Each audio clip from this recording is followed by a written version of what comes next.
Yes, here. Here. Here. Here. Here. All right, our first item of business, old business, is approval of the meeting minutes from May 4, 2023.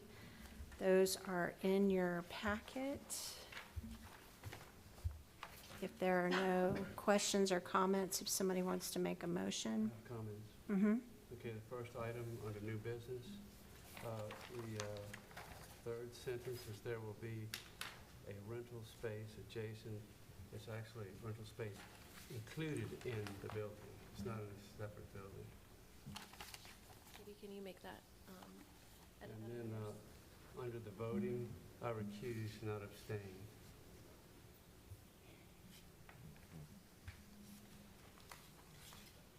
And I think there's just a typographical error in item 4 in the Railroad Park History Exhibit. It said a display area will drain panel narratives. I'm not sure what DRAN means. Assume it's a typo. Oh, I see. What was that last one?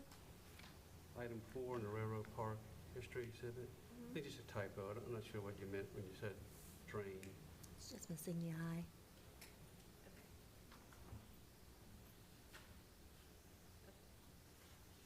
That's all I have. Does anybody else have comments or corrections? I move to approve the minutes as noted. I'll second.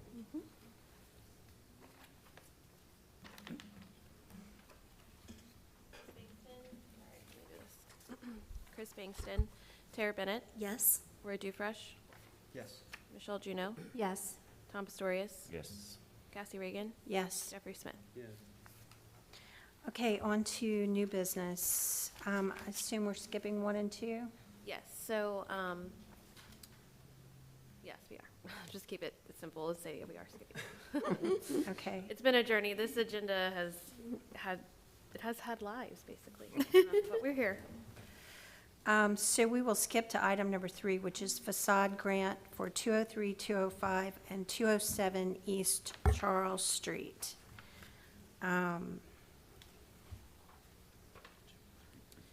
So the packet, what you have in your packet, the reason why initially when they applied, they had applied for 203, 205, and 207, which are different addresses, but they're the same building. And they also applied for 209, which is a separate building. Now, we can only do one facade grant per tax ID number per year. So we're first reviewing the work done on the building, which has the addresses of 203, 205, and 207. Their work included, I can pull up some of the photos here, but their work included the installation of new awning and fresh paint. Big one, too, okay. And the way the work was done through all the addresses, the invoices parsed it out by those addresses. So the cost for the awning alone for 203, 205, and 207 was $5,920. This is what it looks like. And there's color photos up here if you'd like to look. I move we approve the facade grant for 203. It's 203, 205, and 207 East Charles. I'll second. Chris Bankston, Tara Bennett, Yes. Roy Dufresh, Yes. Michelle Juneau, Yes. Tom Pastorius, Yes. Cassie Reagan, Yes. Jeffrey Smith. Yes. Okay, so our next is facade grant for 305 East Charles Street, which is the First Christian Church, right across the street. Yes, and I only have one sheet in my packet. we had some printing issues. Okay, I will just go ahead and explain. So I have It's the just- whole you have it up. packet pulled up. So let me see. Okay, so y'all don't have any of that. Basically, they've done a considerable amount of work on the property. Stained glass. The only item that they're applying for right now is the refinish of the exterior doors. And I have I'll pull up the photos first. So these are the before. It included all of these paneled doors that are on the Reimers Memorial Theater. And it also included 3 or 4 of the panel doors that are entrance to the facility, which I have afters of those. But it included, those are the befores. Sorry, my stuff's all over the place. If you've driven by and have seen the new doors, they're in much better condition. I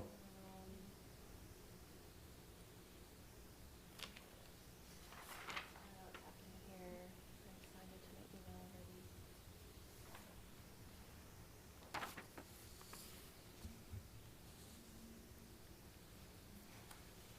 So they're gonna come back and ask for other, I see they're working on windows and other things as well, right? They are. Unfortunately, they didn't have all the items that we required for the review at the time that they submitted the application, so we were not able to include the windows as a part of the scope of work. Basically, the check hasn't cleared yet from the payment for the windows, so it just kind of didn't line up with timing. But they have to wait a year before they submit another application, right? Next fiscal year. Okay, so next month. Okay. Okay. So they plan to come back with the rest of it? Yes. All right. Right, so these are the befores of the doors. Yeah, I just had it mixed up. Those are the before of the flat panel doors. And this is at the sanctuary side, right? Yes. And then, let's see, and then the afters. Give me a bunch.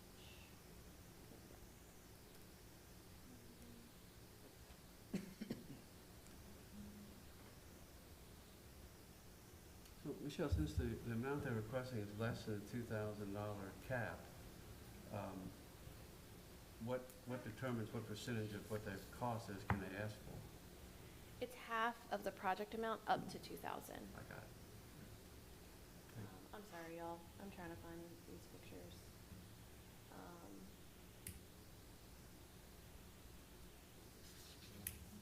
Okay, so here's one. You can see it's cleaned up, a richer, darker stain.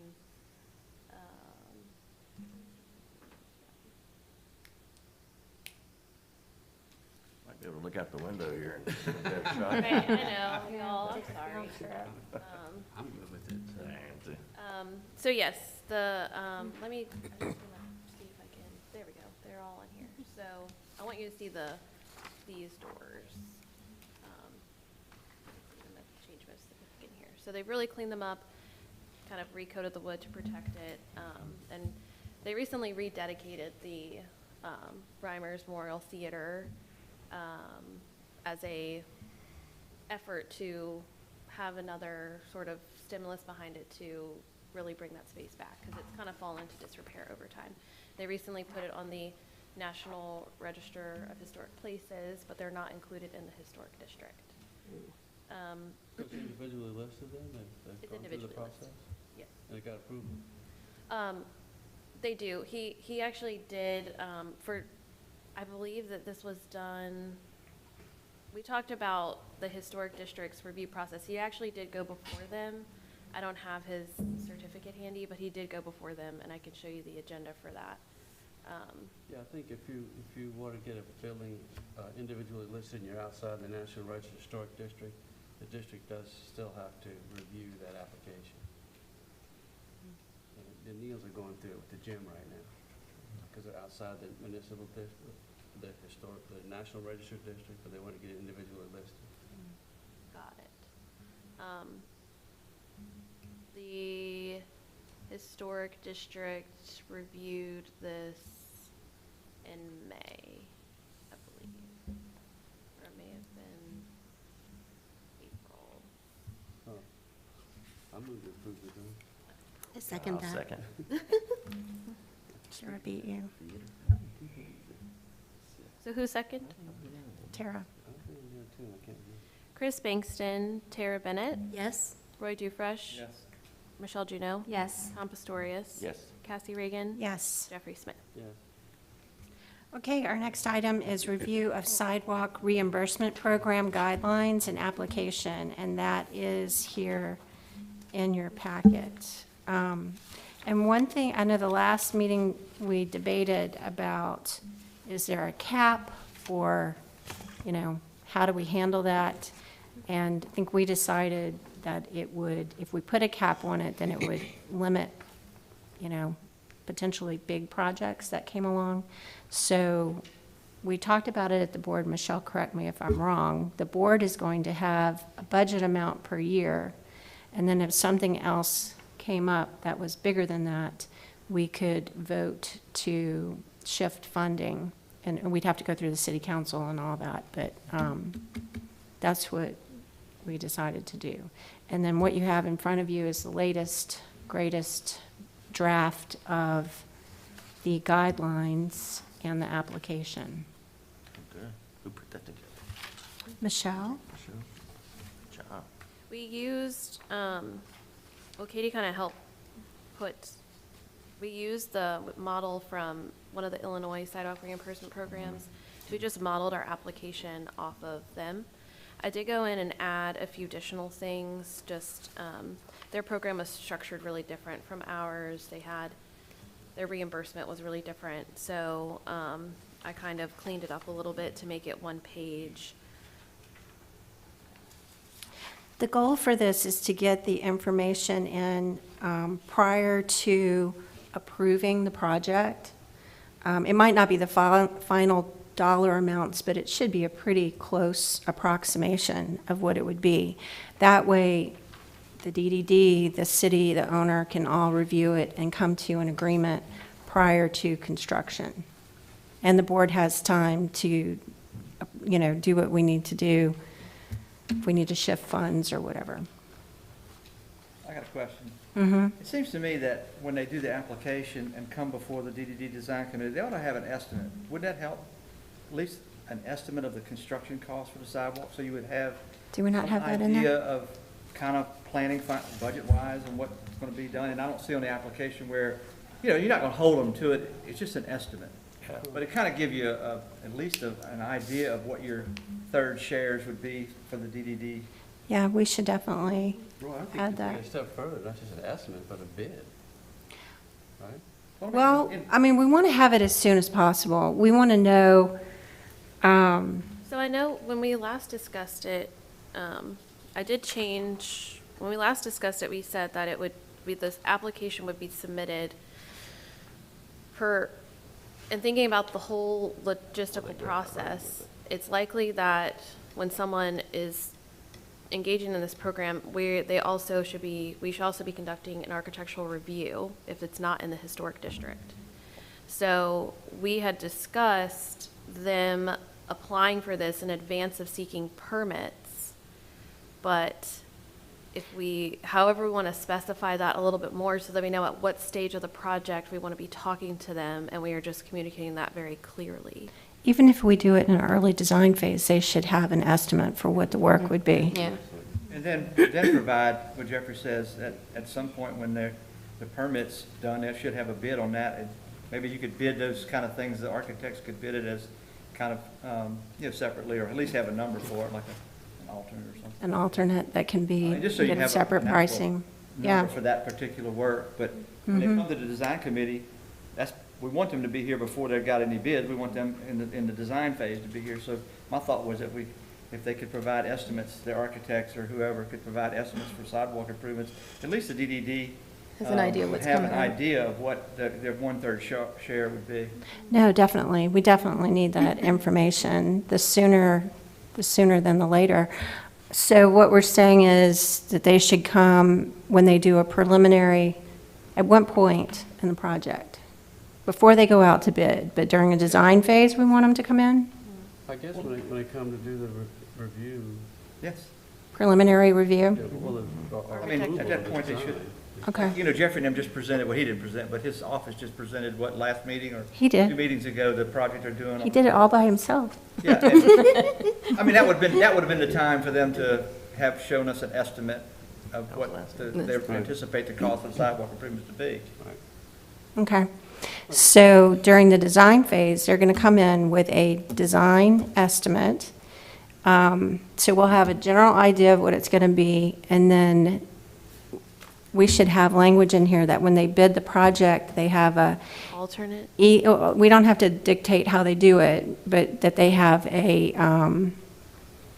Firm. separate firm item, or, you know, An number itemized- that covers what's in this application. Okay, I'm gonna complicate things even more. Okay. So, part of this thing, say for instance, 223 East Thomas, Matt Hunt's project, he's on the corner. Mhm. So part of his sidewalk cost is as a traffic calming measure, they're included in the plans. So that's gonna be a significant more cost than if you're in the middle of the block and just doing the sidewalk in front of your building. So, I mean, is that even fair to ask the property owner to pay for a city street improvement? I think that's a negotiation during this process with the city, maybe. And then the owner can make the decision if they're, you know, I mean, I would think that the city would want to maybe help more with that, but I don't know. So one Can't speak item on for the them. application, and we can maybe look at a little bit further, but they will check all that apply for the features of their sidewalk project. And if we want to have some internal rubric that we're using that kind of allows us to look at if they're checking all these boxes, or if they're including curb, traffic calming measure, what have you, or other items of traffic calming beacon, you know, whatever may be involved in that, then we are doing our review considering those additional improvements. That's not just the standard, just like, you know, 50 linear feet of sidewalk, which Right. is cheaper than what he has to do there being located on a corner. Because I think the 200 downtown project did it, and so does the Stoa office building, they both did put traffic calming measures in their cost of the sidewalks, and it was shared a third. Well, what Michelle and I had talked about is when we get this finalized and the board approves, or maybe before the board approves, is to go talk to the city and just say, look, this is what we're going to do. So while the project is still prior to construction, we can sit down and we can talk about it. So maybe during that initial meeting just about this process, we can, maybe some of these things trigger another meeting or a meeting with the city to talk about, you know, is any of that, sort of like when they put the culverts in at your house. Yeah, like if you have an open ditch, you pay for certain things and they do the work. So maybe there's some kind of agreement that we can come to get these things to happen in downtown, and it not be solely on the owner. You know, I would like to throw this out there, that the traffic calming measures ought to be a DDD agenda item that would push to have this done all of our intersections downtown, to make them safer. It's a part of our mission.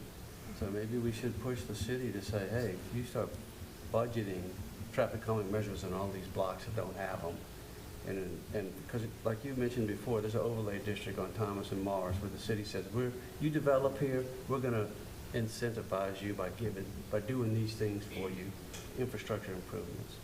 So it's a little unfair to ask the property owner to pay for something that's benefiting the entire city, and our city taxes ought to be going towards this. So maybe we can make that a item with the dealing with the city.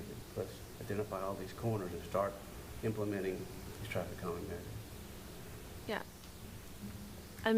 We can Believe bring, me if I'm, like, correct me if I'm wrong, but our past reimbursements, it has, traffic calming measures have been included in the reimbursement.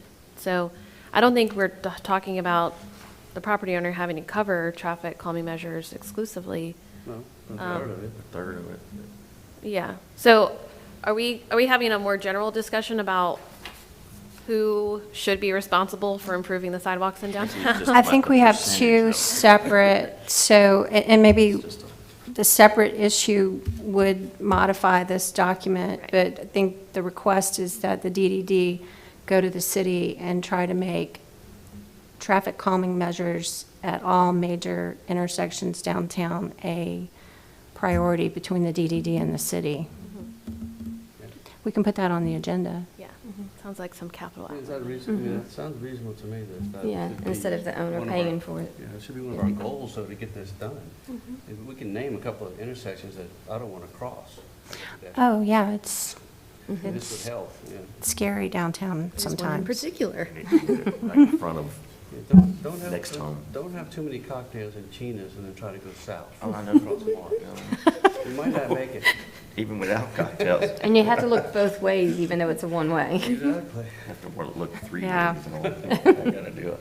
So, with respect to this document, that we would like to present at the board meeting, at the next DDD board meeting, are there any other, One last comment. Okay. before, I'm sorry. no, that's good. I know I just had eye surgery, but Mm-hmm. this map is way too small. Yeah, that's good, that was my comment. Maybe it ought to be a full page Full that's page. attached. to I realized that, I was trying to keep it 2 pages front and back, so what I think I'll do is I'll just move this to be one full page on the back and then the Or even, application. if you can, I mean, you really could Areas. zoom Yeah, in. what- just what to ought Ought to that. be shaded or something What like. logic did you use, Michelle, to divide which streets? There's We two- discussed a lot of this lines. last Talked week. about it We, last yeah, we talked about it at one meeting where focused on, what did we say? Is that the two From blocks? Coleman to Robert, Robert, and then Magnolia. Magnolia to Cherry. We talked about that being the Focus first, of this. like And- the and first then- phase. Right, and once those were done, then going out. Then try to go further. out. Yeah, I remember now. Yeah, great, thank you. But, I mean, you can see the I would outline, hatch but that maybe it's area a or something hatched shaded area or on that shape. map. Yeah. Exactly. This was just Got the really, DDD really boundary quickly on there done, too, but which is- Yeah, it's a draft. I They're think- very visual people, though. That's how that works. I just have one kind of, I guess, program logistics question. And thinking that our fiscal year starts on July 1st, and those funds basically being available through that fiscal year, I did go ahead and put in, basically, I think the hope was that we would kind of launch this as close to the start of fiscal year '24 as we can. But we would have a cutoff date of receiving applications, I said by April 30th, because by the time they submit to us, we're talking with the city, we're talking with the design committee, we're talking with the board. By June, we would be able to do the payment. I just didn't want to put a cutoff date at the actual end of the fiscal year, because that would have probably complicated things a little bit further of when it would be taken care of in the fiscal year. So, and just for our purposes of like managing the program, but I didn't know if others had ideas. Basically, if they want to apply between April 30th and June 30th, they would just be put onto the next fiscal year's budget, is my thinking. I think it depends on where they are. If they come to us in our early design phase, they might not even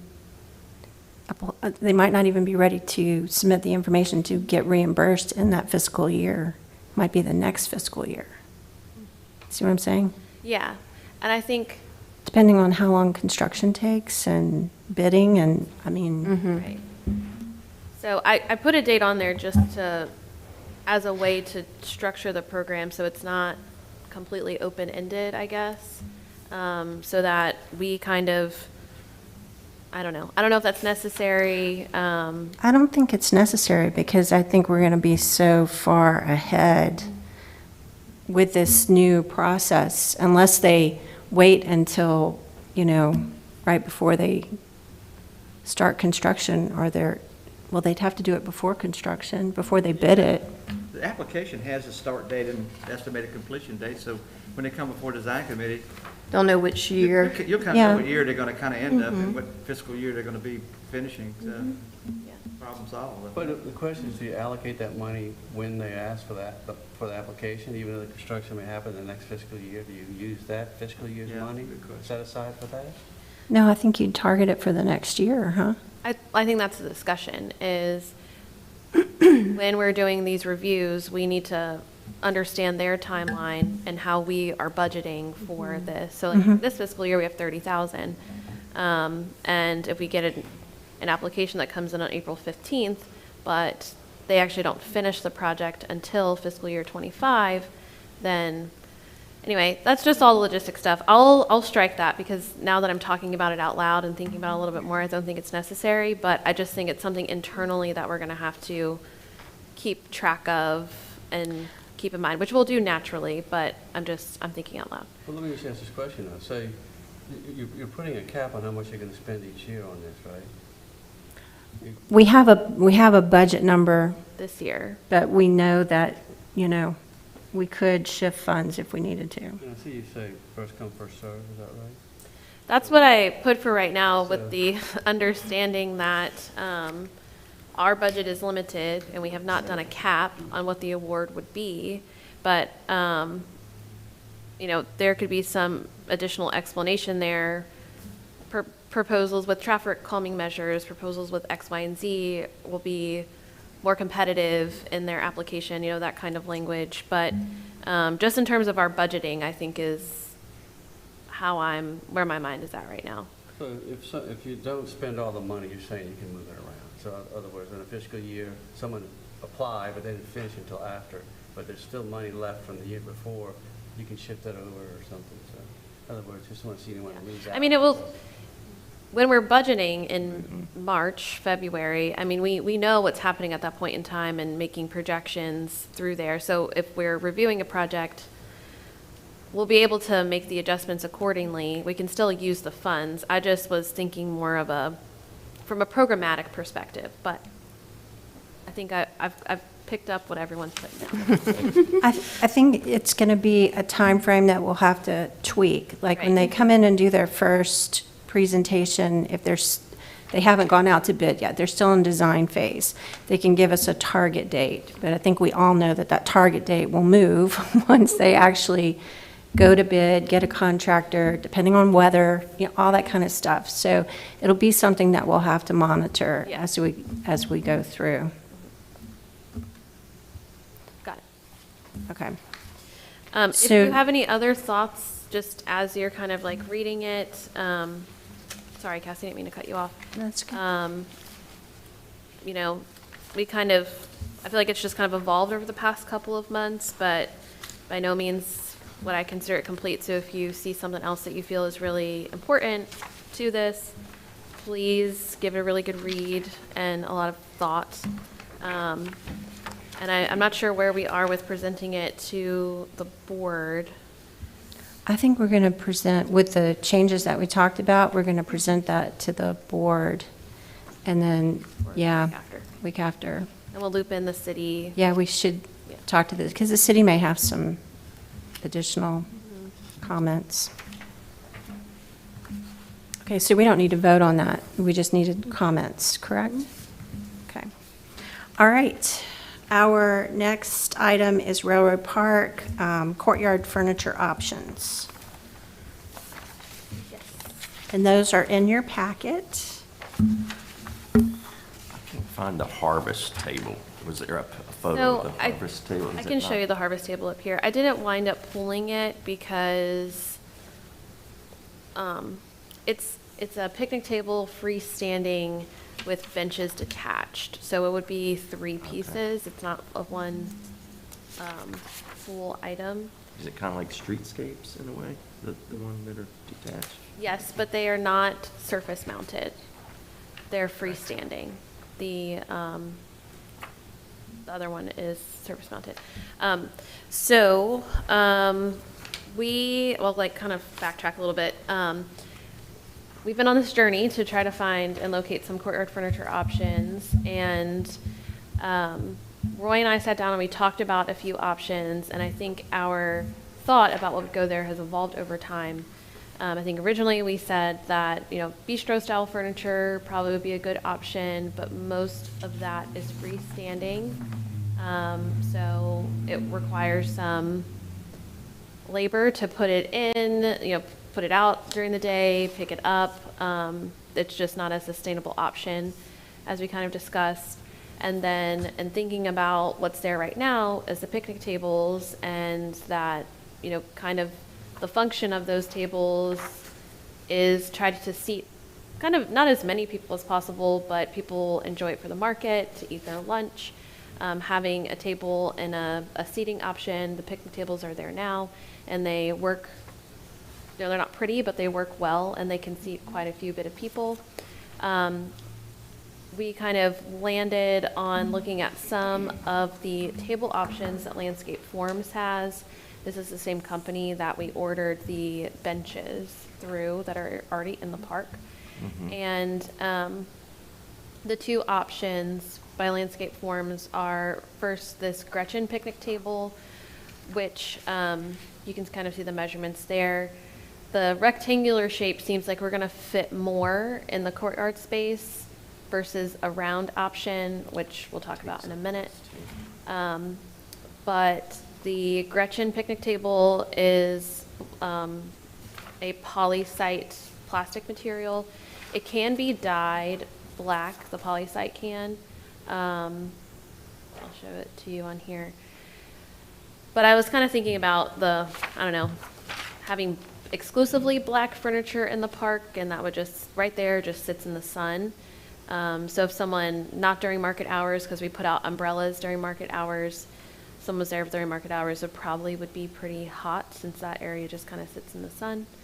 But this was kind of the best option that Landscape Forms had for a picnic style table that kind of went with our existing furniture, and they had colors that we were looking for. They also do it in a wood option, which you can't, it's kind of hard to see if we're from where y'all are sitting, but I feel like the wood would be kind of more difficult to maintain, so the polysite might be the better option for that style. What kind of wood? The wood is, let me see here. Teak or something? It might be teak, so that you can do thermally modified ash wood, redwood, Jahara wood. Jahara wood. Oh, There's 4 different types that you can choose. Isn't it a synthetic? It's like it's not a real, is it real wood? Yes, it's real wood. No. They have some that are and some that are not. Polysite. The polysite, which you can see the descriptions up here, the polysite is it's a high density polyethylene. So it won't rot or splinter, and these are the colors it comes in. It's a bark black and a Probably driftwood. better for long term. Yes. And so, have y'all determined, I mean, that location is where you want to put, like where the picnic tables are currently? Yes. Is that the best location, and then down at the fountain? end? Well, the fountain That area. was is the what- original That's what we're courtyard- talking about. Courtyard and fountain is what we're talking about, by the fountain. That is the area you're talking about? Okay. There's some down by the. So not the ones up street, at the too. front? They have some down there now. We have some down there But right I don't now, think just that's- because we that's not had the them, long-term but habit. we're just gonna be putting these picnic tables in the Okay, good. courtyard area. 'Cause Because I the hate to take additional, away from the circulation, that's all. right, the additional benches that we'll be getting in that we've already sold, those will be installed. I think the first panel of the fence, there are no benches that are installed, but it starts Right, at there's none the there. second one. So that will kind of be open. They're just there right now because we had 6 Okay, picnic I got tables from the students. So how So many, you'd be how many you four. putting in? 4? So if we could fit 4 of these style in the park. Now, if we were to do, if I personally like this style of option best. The other option that they had was this carousel table. They can do a 5-seat or a 4-seat, but I feel like that's just really limiting and just not as flexible, I think, as we need. I agree. And then the perk of the Gretchen table, I think, is that when Roy and I were discussing, not that we'll need to move the furniture all the time, but the perk of this is that it could be freestanding and we wouldn't have to mount it because it's so heavy, it's unlikely that it would walk anyway. But if we did, for whatever reason, want to reorient the tables for something, we would have that Perfect. flexibility. Yeah, you want to have flexibility. I like it. And then, so those are the 2 best options from Landscape Forms. And then pricing is rough, kind of the same. I mean, they're all a little in like the $2,000 range. I don't have pricing from Sitescapes. The city actually sent this over to me as an option for us to look at because they have a contract with them. I requested a quote, but they haven't quite gotten back to me yet. The Sitescapes option was one that Roy and I also looked at, and or that actually I think Roy recommended from the list that they had, and it kind of fit the most with the existing benches that we had, kind of this like black ribbon style. They can do, right now, this is the picnic table style, is surface mounted. They can do a unified build so that it can be freestanding, but they don't have that option listed on their website, but that's what they're gonna be sending me a quote for. If it were to be one unit, it would kind of look more like this a little bit, where it would kind of be a little bit more connected. Well, It certainly matches more of our furniture downtown, you know, like the trash cans and benches, huh? yeah. Well, this is where they get all the trash cans, which is why they sent it to me. But, so the freestanding option for the picnic tables would look, the bottom would look a little bit like this, but it would still be, you know, picnic table with the table and the benches. And then they have different lengths that they could do. The Gretchen is a little, I think it is only whatever the measurements are, but roughly 5 or 6 feet. The Gretchen can be a little bit longer, and they can also do a umbrella hole in the tables as well, because shade is important. We bought some umbrellas recently, and actually wasn't as expensive as I thought it was going to be. It was like less than $200 for the bases and for umbrellas. But we put those up during market hours, and it's really important to keep our customers happy and cool. I think the Sunburn free. Gretchen only being, this one's only like 58 inches long. That's pretty just small. 5 feet. This is, It ought to be at least 6. Are there any issues with the That's like a skateboarders full-person on the picnic tables? I know we have lots of issues. What? The skateboarders Oh. going up, Um, like they not do on a lot. Could be, necessarily. but- I know, that's what I'm saying, like, this is such a smooth surface, too. This would be better. This would be It's better, slots. yes, yeah. Plus you could sleep on that at night. Right. Well, I won't That even- was my issue. I won't even Something get to into think the about. Benches out sleeping there, too. issue. Yeah, I like it. Kinda If we could see a unit that's all in one, but you said it's not on the website, right? Yeah, let me check my email. I did tell them I had a meeting at 9 today, and they were going to try to, it was a little late when I put in the request, I naturally. would just say, if you're eating lunch, you have a drink or something, I would say the Gretchen is a better Yeah, I know. option than this one, because it's the slats, you know. It's probably more comfortable, too. Yeah. It's just the length of it, but maybe you don't want them big long. Is that the only length it comes in? You said? For the Gretchen? Yeah, Yes. because it's only, is that 58 inches long? Yeah, that's not enough. That's only like 4 5 feet. Yeah, it's 4 Yeah, it's people. I just think under it'd be at 5. least 6 feet, maybe. It's like a mini picnic table. Yeah, it's kind of like the ones, now that I'm looking at it, it's like, it's the smaller style. So we probably could fit more in there, but I think the biggest bang for our buck is probably Get this 6 of those, maybe. city view. But, you know, those are just some options.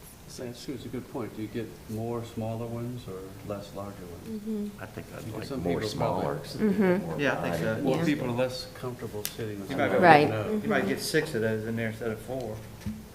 Yeah.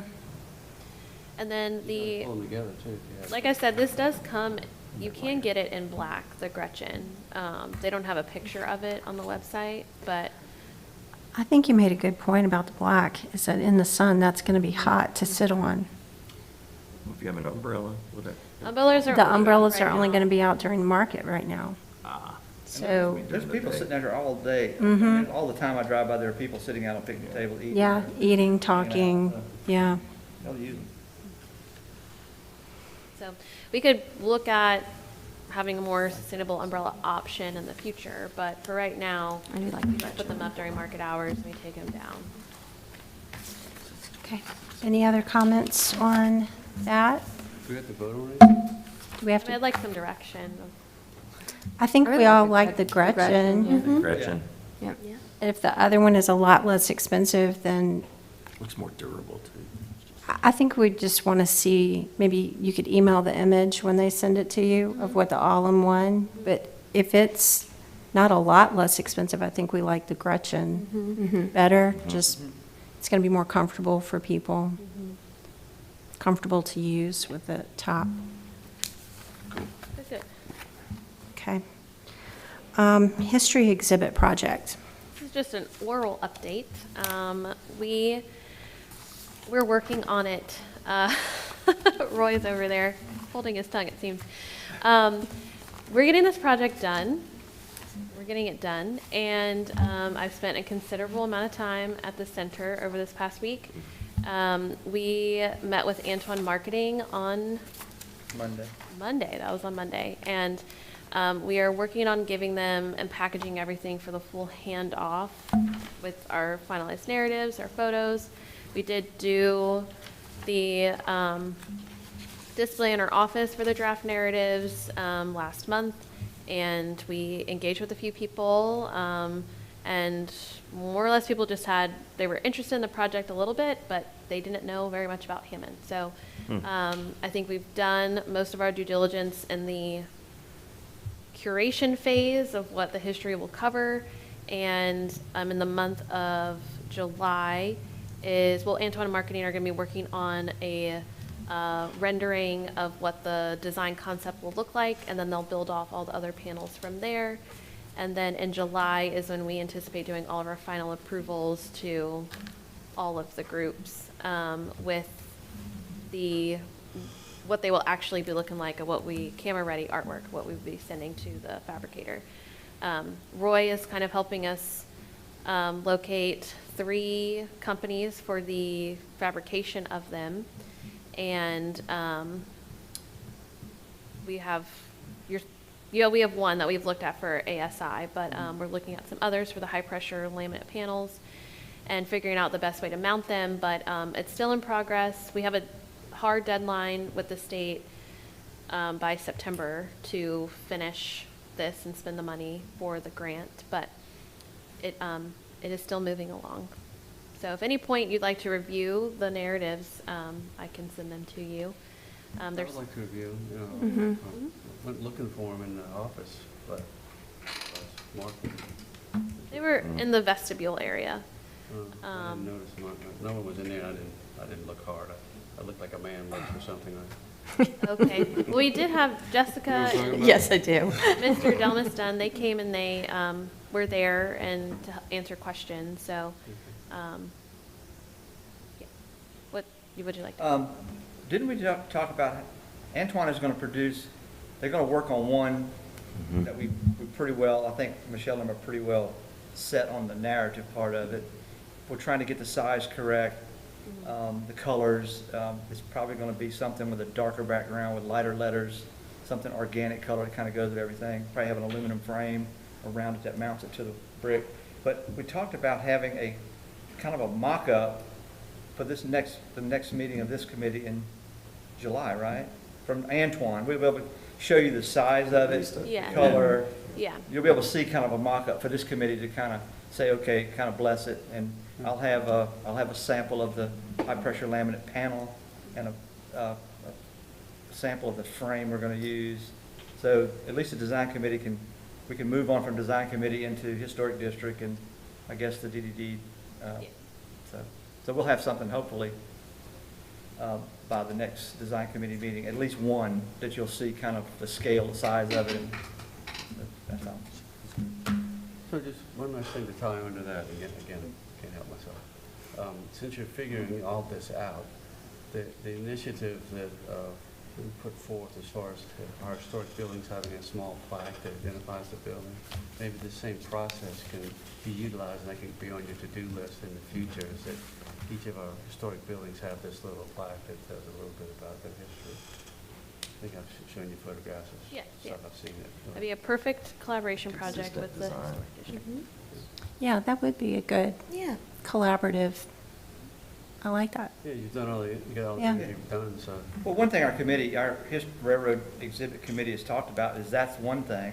But also this is just really kind of phase 1 of displaying Hammond's history around town.